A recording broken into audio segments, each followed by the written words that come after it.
She is the first Indian woman to win an Olympic silver medal, and now she is a world champion. PV Sindhu, the badminton player who has won many medals, is all set to smash for glory once again at Tokyo Olympics. Here she is, PV Sindhu.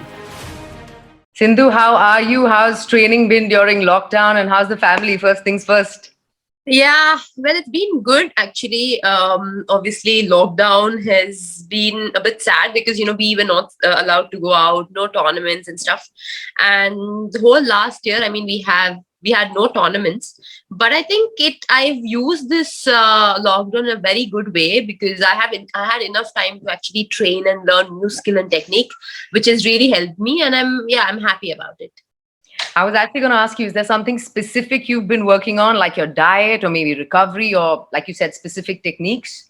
Yeah, I've been working on everything, basically mental, physical, and also on-court sessions, because it's very important. And, as we're preparing for Olympics, and it is the big, tournament, and, and it's very important that, you have to give your best, and you need to make sure you're in your top form when you are, representing your country and also playing at the Olympics. So I think it is very important to, be mentally and physically fit. Also at the same time, make sure that you're injury free, as in when it comes, that also comes under the recovery sessions. So I think everything is very important. I think each and everything matters a lot, because at the end of the day, you need to keep yourself fit mentally, physically, and injury free as well. You're talking about mental fitness. A big part of it is being stress free and relaxing. I was actually wondering, what does PV Sindhu do 15 minutes, just those 10-15 minutes before stepping into the arena where all the fans are, you can hear the noise, you're in 15 minutes. What do you do in those 15? Do you have a ritual, or what do you do?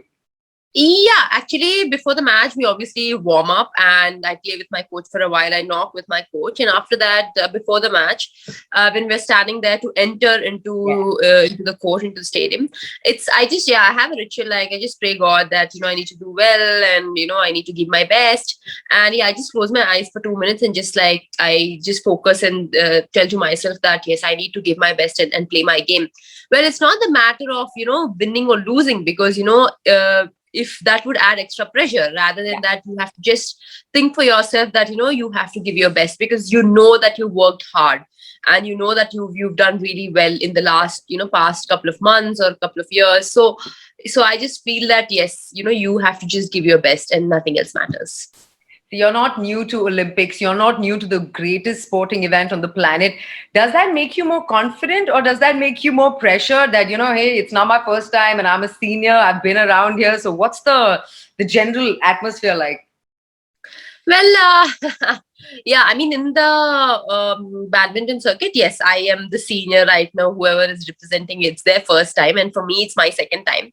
So in a way, I'm a senior. But also, talking about confidence levels and I think experience-wise, maturity-wise, since 2016 till now, I think a lot has changed game-wise and also experience-wise, because I know what it is and how is it going to be, and the environment and everything is going to be very different. And of course, right now, this Olympics is quite, different because of this pandemic. We need to get tested, and we need to make sure we are safe, and, we maintain that social distance and wear masks all the time. So I think these are the few things we need to take care of. And I think apart from that, I know how the atmosphere is going to be. So I'm used to it now. So it's fine. I mean, that Josh and that excitement is always there when you go for the Olympics. So yes, I am looking forward, and I'm very excited. You have such a big smile. It's a positive sign before such a big event. But Sindhu, fans are not going to be allowed in the stadiums, and I know you're somebody who likes to bounce off the energies of the fans, and you turn to them sometimes and throw a punch in the air. Now, without the fans and without that adrenaline, do you think you might be able to zone in a little more? You're going to miss them, or you feel like, man, they should have been there? Yeah, of course, I am going to miss the fans, because their support, their love is always, that's like, that gives us a motivational thing, and also that confidence, because when we keep playing and their support and their cheering us. It's definitely a positive sign. But yes, I am going to miss them. But unfortunately, because of this pandemic, we won't be having a lot of people there and no fans and stuff. Because in 2016, it was comparatively very, very different. Yeah. Where Noisy. like there were a lot of Indians people, a lot of noise and everything. But now, well, we are getting used to these situations, and yes, of course, we need to get used to this new normal. So yeah. Sindhu, I want to ask you the strangest thing you've heard, because people say so much, and it's not like tennis where you got to keep quiet, right? Your people are allowed to speak through it with one shot. Everyone's going and saying stuff, and people are yapping all the time. So tell me some really bizarre thing that you've heard someone just scream out with your name that for a second caught your attention. There must have been so much. I think yeah, there was, but a lot of people used to say Sindhu in between. They used to say hit, smash, maro, like Hindi. Also, there were Hindi people there, and they used to say, "Come on, Sindhu, Bharat Mata ki jai." So a lot of things keep coming, but I think it's very important because at that moment, I think we should not get distracted because we shouldn't pay attention to what people say. I mean, people will say what they have to say because they'll show their support and everything, but it's very important that you be focused all the time and make sure that you are just on court and focusing on the court because a slight distraction also might make a huge difference. Yeah, because I was thinking if somebody says smash and your strategy was something else, and in reflex, because you just heard it, you might respond. It's easier said than done, but to shut out must be so difficult. Yeah. Well, yeah, they keep saying that, but I think it's very important that you don't listen to people. It should just be that okay, you're just playing and you're not like seeing anybody out there. But yeah, I mean, a lot of people say that, but I think yes, I sometimes maybe when I was really young, I used to feel why are they shouting like it's a bit it's noisy or something, but yeah, later on I got used to it and people shouting it's also they also feel very anxious and the anxiety comes out all of a sudden. We can't do anything about it. So yeah. There's a great badminton player. She's another athlete apart from you that I very closely follow in badminton, and she was in the finals with you last time, Carolina Marin, and she Okay. has torn her ACL unfortunately, and she's another very passionate player like you. Are you going to miss a worthy opponent this time at the Olympics? How are you taking that? Yes, of course. It's sad that just before the Olympics, she had an injury and she got operated her knee ACL. So I think it's. I mean, it feels sad when every athlete gets injured, and because they worked so hard, and well, injuries don't tell and come. It just happens. So I think it's very important to stay strong at this moment and believe in herself. And I hope she'll have a speedy recovery and come back soon. Well, I'm going to miss her, that rivalry, because, last time 2016, I remember in the finals, and she's a really good friend of mine. But yeah, unfortunately, she'll not be there. But I think I'm sure, she will bounce back. Yeah. Who's your favorite badminton player? Do you have one in the world, in India, yesteryear, current times? Yes, I like Lindan. I like his game. Yeah. The champion, he's a legend. Apart from Yeah. badminton, Sindhu, there's so many other athletes in so many disciplines. In fact, it's the largest Indian contingent in the maximum verticals. Are you personally looking forward? I know it'll be really difficult with time, but if you had the opportunity, what athletes event would you like to? Which athletes event would you like to watch? Well, I'm sure, yeah, a lot of Indians are playing, and especially I think this time it's really a large contingent that we are going to Tokyo, and I'm sure we will definitely come back with some medals. But me, if I had a chance, maybe I would see fencing because I think for the first time, one of the Indian is selected at the Olympics, and she's coming and playing. So I think yeah, maybe that would be yeah. I might have gone and seen fencing, and also. I think a lot of sports actually, but yeah, we don't have enough time, and I think due to these times, we won't be able to also go and actually sit for the matches and watch. But otherwise, I'm sure there are lots of sports like wrestling and yeah, lots Boxing, of there's Mary Kom. How exciting, no, Sindhu, to have such a senior athlete amongst you and a mother of many, and it's amazing. Yes. I mean, there are a lot of Indians who are doing really well for the country, and I'm sure everybody is very, very excited because Olympics is everybody's dream, and when that dream has come true, I'm sure everybody is looking up there and everybody is ready to just go and participate and do their best, because unfortunately 1 year got postponed and it was sad, but then finally it's here, so everybody's looking forward for that. Do you think this 1 year, were you really prepared last year and you were ready to go, and this 1 year maybe shifted that balance a little, or were you happy you actually got this extra time? Well, back then I was also prepared. I was in a really good form, but apart from all these, I think life comes first, and we'll have to be really very careful. And we didn't know that we would come to this situation where we don't know what is next. So unfortunately, everything has happened. We went to a lockdown, and then this pandemic had like a lot of people were going into depression. They didn't know what to do.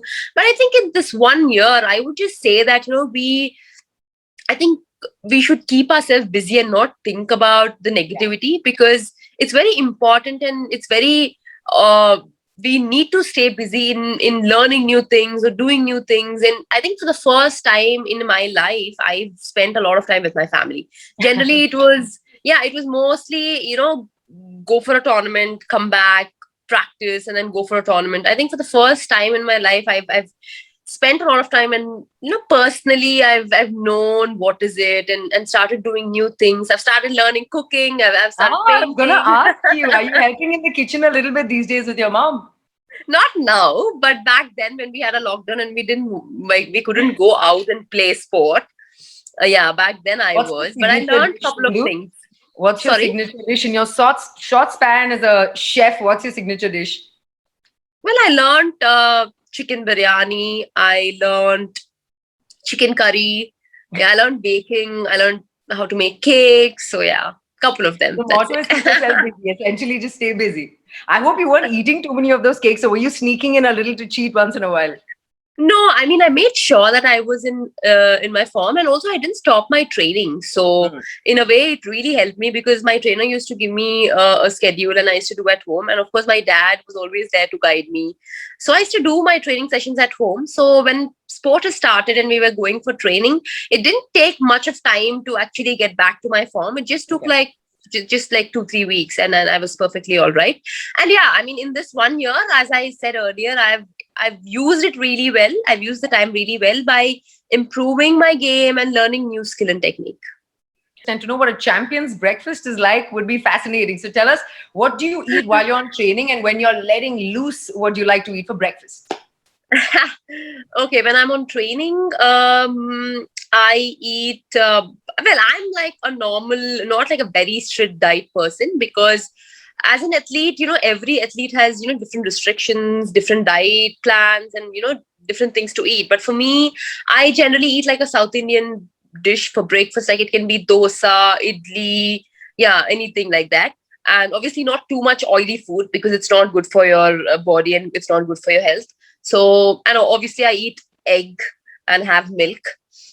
So when I train, these are and dry fruits. These are my few things that I eat daily. Very clean eating. But when you're off, what do you eat, Sindhu? So when I'm off, I really like dosa. So I have dosa, and when I'm traveling or something like that, I don't mind eating a pancake or.